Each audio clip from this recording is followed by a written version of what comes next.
Yaani nimekutumia nauli yangu, nimelipia gesti, alafu sasa naambia na dharura. Kwa nini unaniambia mapema nitumie gharama zangu zote hizo?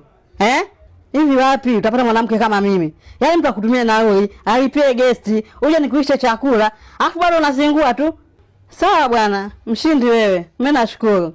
Aibu utaona wewe. Leo kama mbuzi kafia kwa muuza supu. Nani tena Mbona kwa biana siku saa hizi? Sister. Samani, mimi ni mhudumu hapa guest. Nilikuwa napita nikasikia unaongea na simu. Na nimesikia maneno yote ulikuwa unaongea. Kiukweli jamaa kazingua sana. Yaani mwanamume unapata bahati mwanamke analipia guest, anakutumia nauli, alafu unazingua. Hao jamaa ajau sana. Nilikuwa naomba sister kama utojali lakini. Mimi nikupe company kama utojali lakini. Kweli?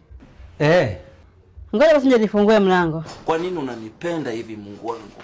Nilikupatia nini Mungu wangu ndio unipende hivi? Mungu niwache sasa. Bariki wengine pia, utaniua na baraka Mungu wangu. I wonder. Yaani wewe mpuuzi, kijitu chenyewe kifupi, cheusi, kibaya, nimekitumia yangu na kijaje. Lakini Mwenyezi Mungu ameniletea mtu ambaye anaendana nayo yani. Handsome boy, mwembamba, mrefu, mweupe. Yaani ndio vitu vyangu kabisa hivyo. Kweli jalali, endelee kujificha huko. Leo kazi ipo.